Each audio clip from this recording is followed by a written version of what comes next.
नमस्कार। Lunar astro में आपका स्वागत है। आज का जो टॉपिक है वो है पार्टनरशिप्स। पार्टनरशिप्स चाहे मैरिज को लेके हो चाहे बिजनेस को लेके हो। और हम लोग देखेंगे दो प्रैक्टिकल एग्जाम्पल चार्ट्स जो कि आप लोगों के क्वेश्चंस हैं, आप लोगों ने भेजे हैं कि और अलग अलग क्वेश्चंस पूछे हैं। तो मैं उसके अंदर आपको दिखाऊंगा कि कितना सिंपल था उसको प्रिडिक्ट करना दशा आने से पहले। तो ज्योतिष में जो केंद्र है ना, केंद्र मतलब पहला घर, चौथा घर, सातवां घर और 10वां घर। ये केंद्र के जो घर होते हैं ये हमेशा इंपॉर्टेंट होते हैं क्योंकि ये आपकी बुनियाद होती हैं, ये आपकी नींव होते हैं। जैसे कि पहला घर आपकी हेल्थ है, पहला घर आपका पुरुषार्थ है। तो जब कभी भी पहले घर में बैठे हुए ग्रहों की दशा चलेगी, ये आपकी अपनी पर्सनालिटी को डेवलप करेगी। जो कोई भी ग्रह पहले घर में बैठा हुआ है, पहले घर में देखता है या पहले घर का मालिक जहाँ बैठता है वहां से कंप्लीटली पर्सनालिटी डिजाइन होती है। जैसे कि अगर किसी के लगन में शनि है तो आप बहुत सिंपली बोल सकते हैं कि ठीक है, शनि की बहुत सारी क्वालिटीज लुक्स के अंदर, सोच में इस व्यक्ति के अंदर आएंगी। सैटर्न की क्या क्वालिटीज है? सैटर्न लेजी है, सैटर्न बहुत आराम से काम करते हैं। लेजी इन द सेंस कि वो बहुत आराम आराम से काम करते हैं, बहुत सोच समझ के करते हैं। जो पहले घर में आ गए हैं तो वो आपकी पर्सनालिटी के अंदर, आपकी फेशियल फीचर्स के अंदर सैटर्न लुक देंगे। इसी तरीके से आपका पुरुषार्थ, आप कितनी मेहनत कर सकते हैं। तो जिन लोगों के पैसिव प्लान्स लाइक सैटर्न या जुपिटर पहले घर में हो, दोनों में से कोई, इनको आप ज्यादा मेहनत करने के लिए बोलेंगे, ये लोग बीमार पड़ेंगे, ये मेहनती ग्रह नहीं है, ये विजडम वाले ग्रह। लाइक जुपिटर कंसल्टेंट है, तो आप कंसल्टेंट्स को हैवी वर्क नहीं बता सकते। हाँ, यहाँ पे अगर मार्स के साथ जुपिटर है तो डायनामिक्स बदल जाएगा। और इस घर के अंदर दो ग्रह दिग्बली होते हैं पहले घर के अंदर, जुपिटर और मरकरी, क्योंकि दोनों के दोनों अपनी बॉडी को टेक कर करने के लिए हैं। तो पहला घर ना आपकी अपनी पर्सनालिटी है। जब कभी भी इस घर में बैठे हुए ग्रह की दशा चलेगी, आपका स्टेटस अच्छा होगा, आपकी लाइफ से जुड़ा बहुत बड़ा इवेंट होगा, क्योंकि ये जन्म का घर है। यहाँ पर आप कुछ ना कुछ नया स्टार्ट करने का सोचेंगे। पहला घर ना, आज हम सातवें घर की बात करेंगे। तो उसके अलावा दूसरा केंद्र, चौथा घर। दूसरे केंद्र के अंदर आपकी इमोशनल नीड है, आपकी सिक्योरिटी है, आपका समाज के अंदर आपका नाम है, आपको कितने आप कंफर्ट के साथ रह सकते हो, कितनी शांति के साथ आप जिंदगी में रह सकते हो। कुछ लोग होते हैं ना जिंदगी में, उनको शांति हो जाए ना तो उनको अंदर से कुलबुलाहट होती है कि अब शांति क्यों है, क्यों ना हम लोग कोई ऐसा काम करें जिससे जिंदगी में फिर से अशांति फैले। तो कुछ लोग जानबूझ के अपनी जिंदगी में अशांति लेते हैं, उनके लिए चौथा घर खराब होता है। वहां पे आप देखिएगा पापी ग्रह यही तो होते हैं कि आपको जानबूझ के कुछ ना कुछ ऐसा करना है कि आपकी शांति भंग हो जाए। और जब जिनके ग्रह चौथे घर में अच्छे होते हैं, जैसे कि शुभ ग्रह होते हैं, वो लोग ऐसे पंगे नहीं लेते हैं। वो लोग वो लोग ऐसे कार्य नहीं करते जिससे कि उनकी मानसिक शांति भंग हो। तो समाज के अंदर जो अव्यवस्था क्रिएट करते हैं ना, जो लोग पूरे समाज को जगाते हैं, भगाते हैं, जो लोग व्यवस्था से खुश नहीं है, जो सामाजिक दायरे के अंदर रह के काम नहीं करना चाहते, वो हमेशा there is odd one out. वो चौथा चौथा का देखिए बहुत स्ट्रांग होता है। ऐसे लोग ही लगातार दुनिया को जगाते हैं, क्योंकि बोलते हैं कि ये स्वीकार नहीं है, ये जो हो रहा है, चल रहा है, इस व्यवस्था स्वीकार नहीं है। तो हमेशा जो एक व्यक्ति होगा ना, जो कि सबके लिए काम करेगा, जो सब पूरे समाज को उठाएगा जगाएगा, उनके चौथे घर में मैलेफिक्स मिलना लाजमी है। बेनिफिट्स मिलेंगे तो कहेंगे समाज की व्यवस्था में रहकर काम करना है, इस व्यवस्था को नहीं तोड़ना है, व्यवस्था जरूरी है। चौथे घर की जब दशा आती है तो आप क्या कहते हैं? आप बोलते हैं मैं अपना घर, देश, धर्म, जात सब छोड़ के जाऊंगा और अब मैं कुछ और करूंगा, क्योंकि ये सब लोग मेरे को पसंद नहीं आ रहे हैं। या अब मैं अपने समाज के लिए काम करता हूँ, मैं नया वाहन लेता हूँ, ट्रैवलिंग भी है। तो फोर्थ हाउस ना आपका इमोशनल नीड है, कुछ चीजें जो आपको इमोशनली पसंद नहीं आ रही, समाज की व्यवस्था इमोशनली पसंद नहीं आ रही। तो जब कभी भी मैलेफिक्स चौथे घर में जाते हैं ना, वो आपको इमोशनली खत्म कर देते हैं। तो कभी भी देखिएगा जितने भी लोग पब्लिक लाइफ के अंदर आ जाते हैं, उनकी इमोशनल लाइफ कंप्लीटली डिस्टर्ब होती है, क्योंकि वो इतने सारे एक्सपीरियंस से गुजर चुके होते हैं कि वो ड्राई हो जाते हैं। और जो पानी सुखाने का काम है ना, वो सिर्फ और सिर्फ गर्म ग्रह मैलेफिक्स कर सकते हैं। तो फोर्थ हाउस के अंदर मैलेफिक्स का होना अच्छा और बुरा दोनों सेंस में हमेशा ध्यान रखिएगा, कोई भी ग्रह अच्छा या बुरा नहीं होता।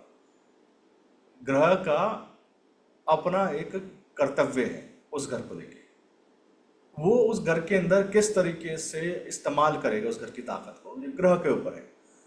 कहीं पे अच्छा होगा, कहीं पे बुरा दिखाई देगा। तो आप लाइफ में कुछ भी करेंगे ना, कुछ भी मतलब आप रैंडम सी एक चीज करिए, आपको हमेशा लोग सलाह देने के लिए आएंगे, बोलेंगे ये ऐसे नहीं करना चाहिए था। कुछ लोग आपकी तारीफ करने के लिए आएंगे, बोलेंगे ये ऐसा करना चाहिए था। पर पता है क्या, अगर आप लोगों का सुनते रहोगे तो आप कभी वही नहीं कर पाओगे जो आपको करना है। तो इसलिए लोगों का सुनना बेवकूफ़ी है, क्योंकि कोई भी व्यक्ति आपके ज़िंदगी की परेशानियां, आपके गोल्स और आपके लाइफ में किए हुए जो कार्य हैं उनको नहीं समझ सकता, क्योंकि उसने आपकी ज़िंदगी नहीं जी है। तो किसी को ये कहना कि आपको ये ऐसे करना चाहिए था या मेरे को ऐसा लगता है आपको ये करना चाहिए था, बेवकूफ़ी है, क्योंकि तुमको मेरा लाइफ का गोल नहीं पता। फोर्थ हाउस ना समाज है।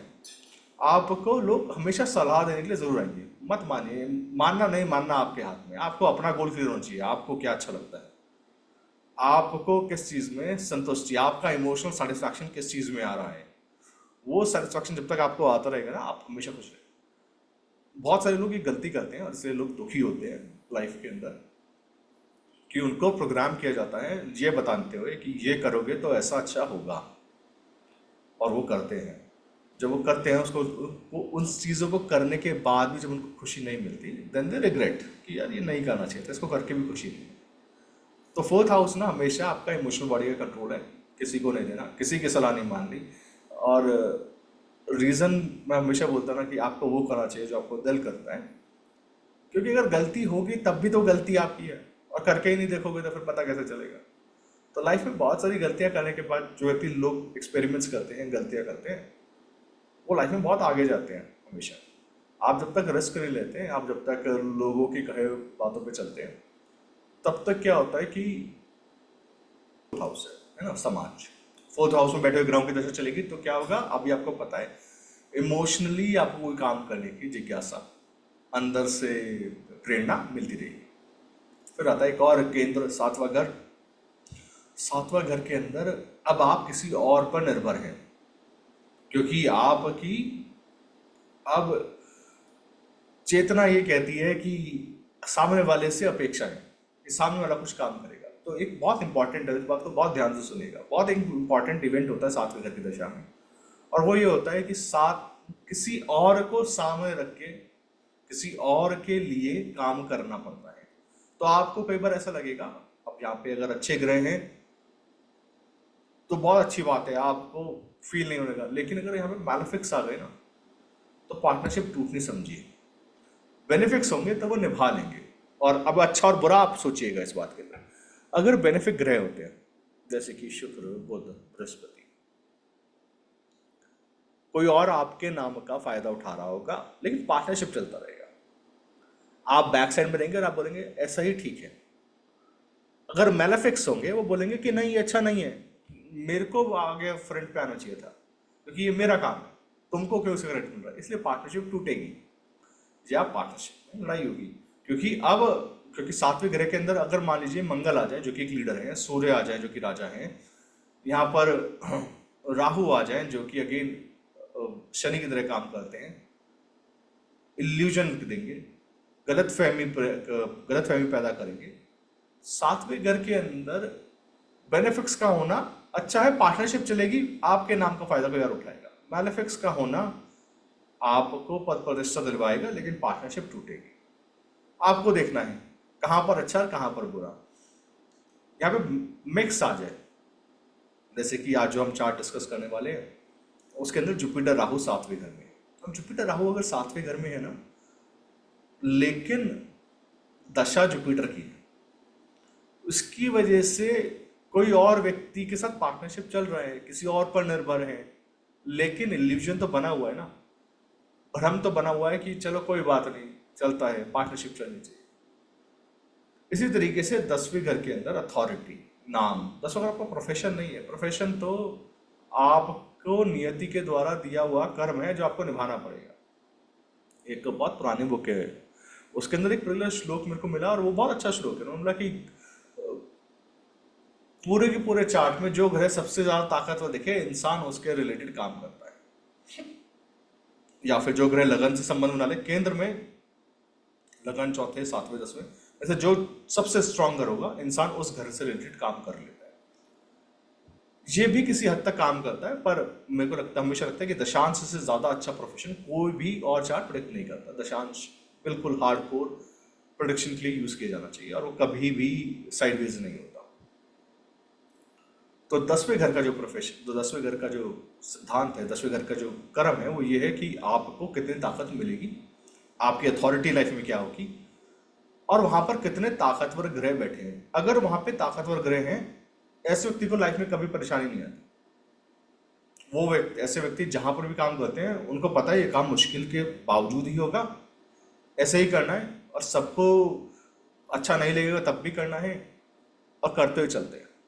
अगर यहाँ पे नीच ग्रह आ जाए, दसवें घर का मालिक 6, 8, 12 में हो, ऐसे देखिएगा, ऐसे लोगों को ना लाइफ में बहुत मेहनत करना पड़ता है अपने कर्म के लिए, जॉब के, और बहुत ऑब्स्टैकल्स आते हैं। लाइक उनको लोग तंग करने के लिए आते हैं, क्योंकि ना उनकी ताकत इतनी नहीं है।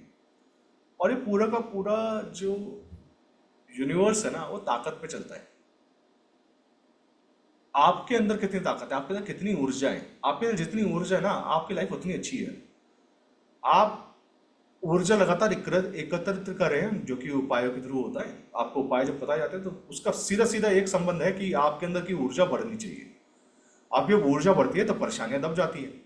जैसे जैसे आपके अंदर की ऊर्जा कम होती है, आप अंदर से आत्मविश्वास खोते हैं, आपके ऊपर दैवीय कृपाएं कम होती हैं, तो वैसे ही आपकी ज़िंदगी की परेशानियां बढ़ जाती हैं। तो हमेशा ध्यान रखिएगा, यूनिवर्स ना बहुत ताकतवर है। वो चाहे ना तो 1 मिनट में आपकी सारी परेशानियां हल कर सकता है। परेशानी क्या है कि हमें अपने आप को उस एनर्जी सोर्स से अलाइन करना है। तो जो मेरी बुक है रिचुअल्स ऑफ हैप्पी सोल, वो उसका पूरा कॉन्सेप्ट ही ऊर्जा के ऊपर है, एनर्जी के ऊपर है, और ऊर्जा किस तरीके से प्राप्त की जा सकती है। चाहे वो यंत्र से हो, मंत्र से हो, चाहे वो किसी क्रिया के द्वारा हो, चाहे वो किसी रिचुअल के द्वारा हो, हर रिचुअल आपके अंदर एक ऊर्जा प्रदान करता है। तो अगर आप लगातार ऊर्जा एकत्र कर रहे हैं, आप ऊपर जाएंगे। और ये काम लगातार राजा लोग किया करते हैं कि हर सुबह क्या करना है, हवन करना है। हवन क्यों करना है? क्योंकि अग्नि है।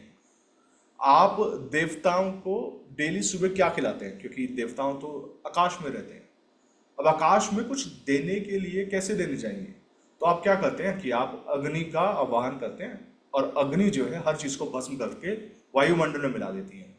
आप क्या डालते हैं उसमें? घी डालते हैं, सामग्री डालते हैं, और ये सब कुछ जल के ऊर्जा ही तो पैदा कर रहे हैं। फायर जो है कंबशन से एनर्जी तो पैदा कर रही है। आप जब सुबह और शाम को दीपक जलाते हैं, आप देवताओं को खाना ही तो प्रदान कर रहे हैं ऊर्जा के रूप में। वो ऊर्जा आपके आसपास ही तो होगी। तो जैसे जैसे आप ऊर्जा बढ़ाते जाते हैं अपने जिंदगी के अंदर, अपने घर के अंदर, अपने आसपास के वायुमंडल में, अपने आसपास के लोगों की मदद करके, आपकी लाइफ अच्छी होती जाती है। जैसे जैसे ऊर्जा कम होती जाएगी, जैसे जैसे आपके आसपास जो ये वायुमंडल है कमजोर होता जाएगा, वैसे वैसे आपकी जिंदगी में परेशानियां बढ़ने लग जाएंगी। तो हमेशा अपनी ऊर्जा को बढ़ाने के लिए, अपने कर्म को आराम से करने के लिए ऊर्जा का संचय करना चाहिए। और हर प्रकार की ऊर्जा, चाहे वो अग्नि से हो, चाहे वो पृथ्वी से हो, चाहे वो वायु से हो या जल से हो, हर प्रकार ये देखना चाहिए कि क्या अपने डेली रूटीन्स के अंदर, सिर्फ डेली रूटीन से है, ऐसा नहीं है उसके लिए बैठे रहना, अपने डेली रूटीन्स के अंदर मैं किस प्रकार से ऊर्जा का संचय कर सकता हूँ। आप जितना करते जाएंगे ना इसको, आपकी लाइफ में प्रॉब्लम्स उतनी कम होती जाएंगी। यही ज्योतिष के उपाय का सार है। जितने भी उपाय बताए गए वो ऊर्जा से रिलेटेड है, और जब ये ऊर्जा आपके अंदर आने लगती है तो लाइफ ऊपर जाने लगती है। तो ये ना सबको करने चाहिए, सारे के सारे उपाय करने चाहिए। एटलीस्ट सुबह शाम दिया तो, दीपक तो अपने मंदिर के अंदर जलाना चाहिए। मंदिर दिन में एक बार जरूर जाना चाहिए, सुबह के टाइम पे, एक फल एक फूल लेके। क्योंकि आपके हाथ से जब कुछ जाता है ना, कुछ आप देते हो मंदिर के अंदर, वो कई गुना होके वापस आना होता है। तो हमेशा सबसे अच्छी चीज मंदिर के अंदर डेली सुबह लेके जाना है। तो सातवें घर के अंदर ना, अब हम 2 केसेस देखते हैं। तो पहले केस के अंदर व्यक्ति बोलते हैं कि मेरे को ना पार्टनर ने धोखा दिया है, और अब मेरे को क्या करना चाहिए। तो अगर हम मैं इनका चार्ट आपको दिखाऊं, और हम ना ये जो चार्ट है हम मल्टीपल दिशा से देखेंगे। तो ये चार्ट देखते हैं and here it is Vimshottari Jupiter mahadasha. अब जब भी सातवें घर की महादशा चल रही है, मैंने बोला सातवें घर के अंदर बैठा हुआ ग्रह सातवें घर की महादशा है।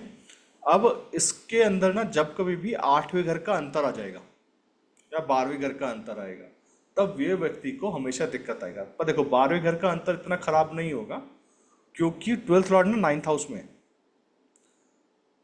तो फिर भी ये बचाएगा क्योंकि 12वें घर के मालिक का ना एक श्लोक है कि वो जहाँ बैठता है वहां पर जाके उस ग्रह के साथ बिहेव करता है, उस ग्रह के जैसा बिहेव करता है। क्योंकि पहली चीज़ 9th हाउस में है, दूसरा चीज़ ये 11th हाउस के मालिक के साथ है, तो 12वें घर की दशा खराब नहीं है। लेकिन 7th की दशा के अंदर 8th की अंतरदशा हमेशा खराब जाएगी क्योंकि ये सेकंड लॉर्ड है और 8th में बैठा है, इसके साथ A6 का पद है। अब क्या हुआ, जैसे जुपिटर में वीनस की महादशा आई, ये व्यक्ति ने का बिजनेस में एक्सट्रीमली डाउनफॉल आया। अब नवांश के अंदर यही शुक्र नीच का है, साथ साथ में आप देखोगे ना कि ये लगन नवांश में जा रहा है। मतलब लगन नवांश मतलब कि अगर ये जो 6 नंबर है ये लगन का नवांश है इस, और ये 8वें घर में बैठा है। यहाँ पे 8वें घर से लगन के नवांश में जाना, यहाँ से यहाँ जाना, इसका मतलब ये व्यक्ति के अंदर सेल्फ हार्म टेंडेंसी कि मैं अपने आप को खत्म कर लूँ। और यही उन्होंने पोस्ट में लिखा, अपने ये फेसबुक पे पोस्ट है कि ये व्यक्ति के अंदर सेल्फ हार्म टेंडेंसी है। उन्होंने पार्टनरशिप नहीं लिखा, पार्टनरशिप में बता रहा हूँ क्योंकि पार्टनरशिप के सारे लक्षण हैं कि किसी और पे भरोसा किया, उसने धोखा दिया, उसकी वजह से आपको नुकसान हो रहा है। अब सेकंड लॉर्ड पे 8th हाउस में गया, पहली चीज पैसे का नुकसान हुआ। अब उसका रिजल्ट क्या हो रहा है, नवांश में फ्रूट क्या है कि वो व्यक्ति अपने आप को खत्म करने के लिए आमदा है क्योंकि ये 8वें घर के अंदर बैठा हुआ ग्रह लगन के नवांश में जा रहा है, इसकी वजह से। तो पहला चीज ये हुआ। दूसरा चीज हमने विमशोत्तरी दशा में देख लिया, क्लियर हो गया। अब ना हम 3 दशाएं और देखेंगे कि क्या होता है जब हम मल्टीपल दशा इस्तेमाल करते हैं ना, आपके दिमाग में क्लैरिटी आता है कि ये सही में क्यों हो रहा है या ऐसा ही क्यों होना था, आगे क्या होना है। तो उसके लिए दूसरी दशा है कालचक्र। कालचक्र बहुत सिंपल दशा है। मैं शक्ति मोहन सिंह जी की जो दशा है वो इस्तेमाल कर रहा हूँ। लिब्रा का अंतरदशा है, सॉरी लिब्रा की महादशा है दूसरे घर की, और लिब्रा की ही अंतरदशा है 2022 से। तो देखिए 7 यहाँ पे दूसरे घर की महादशा चल रही है, दूसरे घर का मालिक फिर से कहाँ बैठा है, 8वें घर के अंदर। आपको जितनी दशाएं इस्तेमाल करोगे ना सबके अंदर सिमिलर रिजल्ट आएगा। आपको जितनी भी दशाएं इस्तेमाल करोगे सबके अंदर सेम रिजल्ट आएगा। तो लिब्रा में लिब्रा एक्सट्रीमली खराब रिजल्ट इसलिए दे रहा है क्योंकि सेकंड लॉर्ड इन 8th हाउस। अगर मैं इसको लगन में बना दूं तो मेरे को दिखाई देगा 10th लॉर्ड फिर से 8th हाउस में जा रहा है और अब दूसरे घर में शनि आ गया, तब भी खराब दशा है। लगन का मालिक 7वें घर में फिर पार्टनर्स के वो दिखा रहा है, शो आउट कर रहा है। शुक्र 7वें घर के अंदर अच्छा नहीं होता, तो ये दिखा रहा है कि बिजनेस का ट्रांसफॉर्मेशन है। अब किस दशा में होगा, लिब्रा लिब्रा कैंसर या लिब्रा लिब्रा टॉरस दशा में होगा कि लिब्रा लिब्रा के अंदर लिब्रा लिब्रा एरीज आ जाए, लिब्रा लिब्रा कैंसर आ जाए, टॉरस आ जाए या फिर स्कॉर्पियो आ जाए कि सेकेंड हाउस की दशा चल जाए इसके अंदर।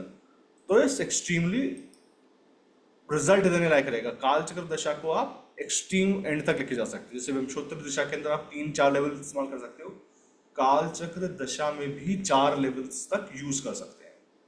अब हम इसके बाद एक और दशा देखते हैं जो कि बहुत अच्छी दशा मेरे को लगती है काम करते वक्त, जो है चर दशा। बहुत सिंपल दशा है। चर दशा के अंदर यहाँ पे आपका ऑप्शन है पराशरा, KN राव, रंगाचार्य जी। तो उसमें से चर दशा पराशर जी की है ना, बिल्कुल सिंपल दशा, कोई चेंजेस नहीं करने। आपको देखना है कि 2019 से 31 स्पाइसेस की महादशा है, मतलब 7वें घर की फिर से महादशा। देखो हर दशा में 7वां घर रिपीट करेगा और ये दिखाई देगा कि ये 7वें घर की का मेजर प्रॉब्लम है, 7वें घर की महादशा। और अगर इसके अंदर मेरे को, क्योंकि ये जो दशा है ना ये आत्मा कारक है। देखो इस चार्ट के अंदर बृहस्पति आत्मा कारक है और राहु पितृ कारक है, तो ये तो राजयोग बना है ना। तो अच्छा टाइम भी दिखाया होगा इस दशा ने, ऐसा नहीं है कि बुरा टाइम दिखाया होगा। 2019 से अच्छा टाइम भी दिखाया होगा। लेकिन अब जब इसके अंदर अमात्य कारक की दशा, अमात्य कारक की दशा है जो कि पैसे को रूल करता है, अमात्य कारक कौन है? शनि है। तो ये दशा तो अच्छी जानी चाहिए। अब बहुत सिंपल सा फंडामेंटल है ना, आत्मकारक और अमात्य कारक ये दोनों के दोनों मिलकर राजयोग बनाते हैं। आत्मकारक के साथ प्रत्यकारक बैठे हुए हैं, और दूसरी चीज क्या हुई है कि शनि जो है अभी अमात्य कारक है। पर हुआ क्या है कि शनि अमात्य कारक घनाति कारक की राशि में है। मतलब कि जिस जिस व्यक्ति ने पैसा देना है वो अभी एक घनाति कारक, मतलब दुश्मन की राशि, जो कि रोग, ऋण और शत्रु कंट्रोल करता है। अगर ये इस राशि के अंदर बैठे हैं, इसका मतलब ये है कि अभी पैसे देने के बजाय पैसे को खर्च करवाएंगे या रोग, ऋण और शत्रु देंगे। तो जेमिनी के अंदर थोड़े से रूल्स बदल जाते हैं। और दूसरी चीज क्या हुई इसके अंदर, क्योंकि शनि एक फिक्स साइन में है, फिक्स साइन में होने की वजह से इनको अब चर साइंस के प्लैनेट लाइक 1, 4, 7, 10 में जितने ग्रह बैठे होंगे देख सकते हैं, 1, 4 और 10 के ग्रह। तो शुक्र 8वें घर से देखते हैं, जो कि अगेन फिर पार्टनरशिप का कारक बनता है, और 8वें घर से देखने की वजह से यहाँ पे ट्रबल करेगा। इनके ऊपर पाइसेस में स्कॉर्पियो की अंतर्दशा है, तो 2024 मई तक तो ये खराब है। इसके बाद क्या आते हैं, इसके बाद आते हैं लियो। शुक्र को क्या अधिपति दिया गया है? देखिए, शुक्र इस चार्ट के अंदर मात्र कारक है और सूर्य पुत्र कारक है। इसका मतलब ये है कि अब जो है प्रॉपर्टी से रिलेटेड कुछ ना कुछ इवेंट इनकी लाइफ में होगा, और वो अच्छा नहीं होगा, क्योंकि वो लियो के अंदर A8 का पड़ा है। यहाँ पे आपको A8 लिखा हुआ दिखाई दे रहा होगा। इसका मतलब ये है कि अब जो है ना, अब ये प्रॉपर्टी बेचने के बारे में सोचेंगे या नीलामी होगी, क्योंकि एक तो वो महादशा से छठा है, वो दूसरी चीज़ चार्ट के अंदर भी 12वें घर में है, वहाँ पे A8 का पड़ा है, तो इसलिए नेक्स्ट दशा भी अच्छी नहीं। अच्छा चलिए एक और दशा देखते हैं, कंफर्मेशन हो जाएगा उससे। एक और दशा है पद नवांश दशा, जो कि नवांश में देखी जाती है। पद नवांश दशा को इस्तेमाल करते वक्त एक छोटी सी सावधानी कि अब आत्मा कारका को लगन बना दीजिए। सोमांश लगन जिसको बोलते हैं, या फिर कारकांश लगन बोलते हैं। नॉर्थ इंडिया के अंदर कारकांश लगन राशि में बोला जाता है, नवांश में सोमांश बोला जाता है। तो सोमांश लगन को आत्मा कारक जिस राशि में बैठे हो, इस चार्ट के अंदर बृहस्पति आत्मा कारक है, उनको लगन बना लिया। और अब ये देखना है कि बृहस्पति क्या करते हैं, अब कौन सी दशा चल रही है। तो पद नवांश दशा में तो लियो की महादशा, मतलब सिंह राशि की महादशा है।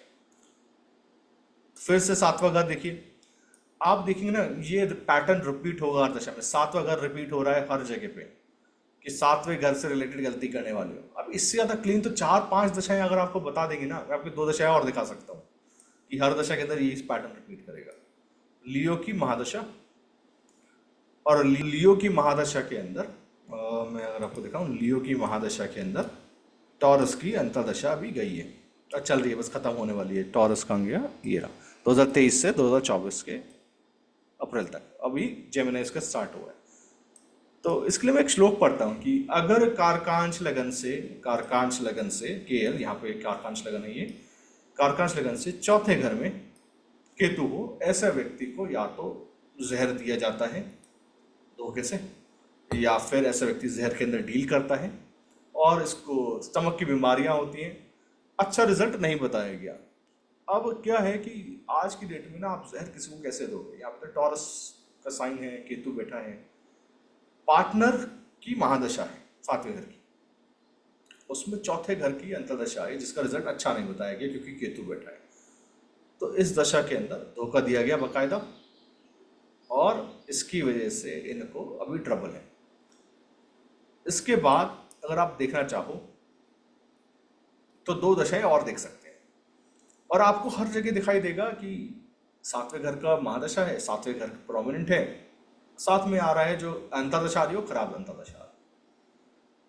तो जब आपको ये दिखाई देता हो कि 7वें घर के अंदर इतना ट्रबल है, तो 7वें घर की दशा के अंदर पहली चीज, अगर आपका 7वां घर खराब है, खराब इन द सेंस जिस तरीके से हमने देखा, आपको खराब डिसाइड करना है। अगर आपको पार्टनरशिप बना के चलना है सबके साथ, बेनिफिट्स आपके बैठे हैं, आप चाहते हो आपके नाम का श्रेय कोई और लेता जाए, करिए, बहुत अच्छी बात है। और आप चाहते हो कि नहीं, ऐसा नहीं हो सकता, क्योंकि क्या है ना कि लोग आपको दबाते हुए चलेंगे, क्योंकि बेनिफिट्स ऐसे ही होते हैं। और जैसे ही आप कहोगे ना कि नहीं ये गलत है, वैसे ही लोग आपके ऊपर इल्जाम लगाना चालू कर देंगे, आपको बोलने लग जाएंगे कि ये ठीक नहीं है, क्योंकि आप उनकी बात मानने से मना कर रहे हो।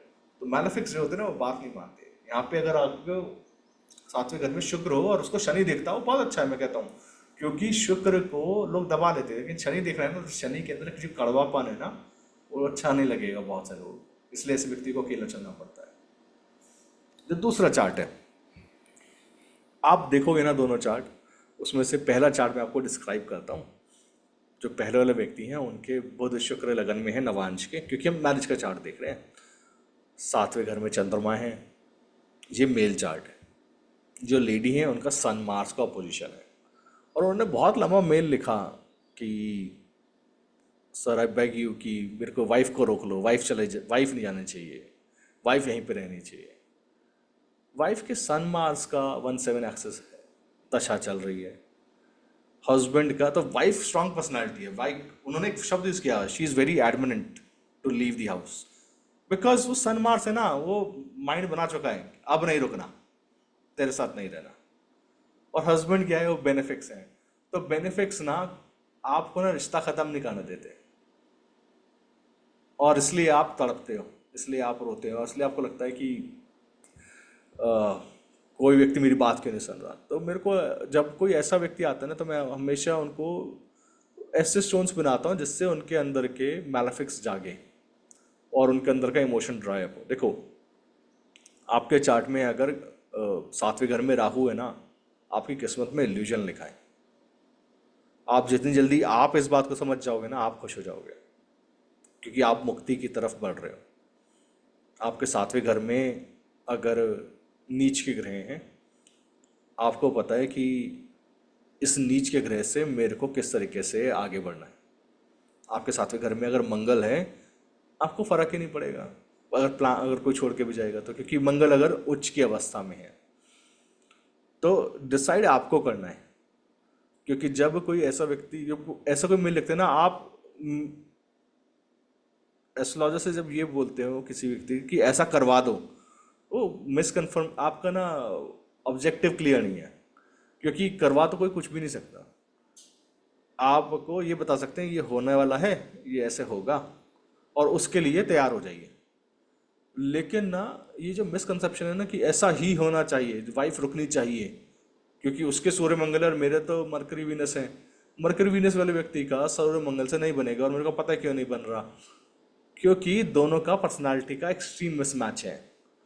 और जब आप मिसमैच में जाते हो ना ऐसे, तो उस दिन भी किसी का चार्ट किसी ने मैच मेकिंग के लिए भेजा, लड़के के नवांश के लगन में राहु है, एंड लड़की का चार्ट बहुत सुपर स्ट्रांग था, लड़की का चार्ट आर्टिस्टिक था।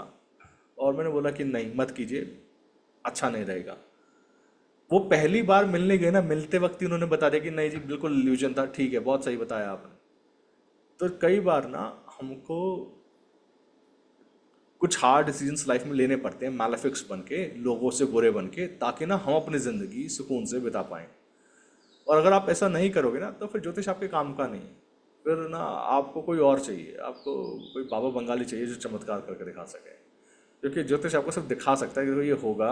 अपनी ऊर्जा बढ़ाइए ताकि आप लोगों के ऊपर पैर रख के जा सकें, आप लाइफ जी सकें। अगर आप ज़रूरत से ज़्यादा सॉफ्ट प्लैनेट्स आपके आस, लाइक जिस घर में शुक्र चंद्रमा हो, शुक्र बुध, सिर्फ खाली प्लैनेट्स बेनिफिक्स बैठे हों, उनमें मैलेफिक एस्पेक्ट ना हो, वहाँ आप सबसे ज़्यादा दुखी रहने वाले हो। क्योंकि जब होरा शास्त्र लिखा गया था ना, तो वो अच्छे लोगों के लिए लिखा गया था उस ज़माने में। आज के डेट में अगर आप सोचो कि खाली वीनस मून मेरा एक घर में है और मैं खुश रह रहूँगा उस घर में, आपको उसी घर में सबसे ज़्यादा ट्रबल आने वाला है। तो लाइफ के अंदर ये बैलेंस बेनिफिक्स और मेलेफिक्स का बना के चलिए। और ये था सातवें घर पे लेसन। आई होप कि दशा समझ में आई होगी, मल्टीपल दशा कैसे एक ही चीज़ को दिखाती हैं वो समझ में आया होगा। And I hope to see you guys next time. Thank you, bye bye.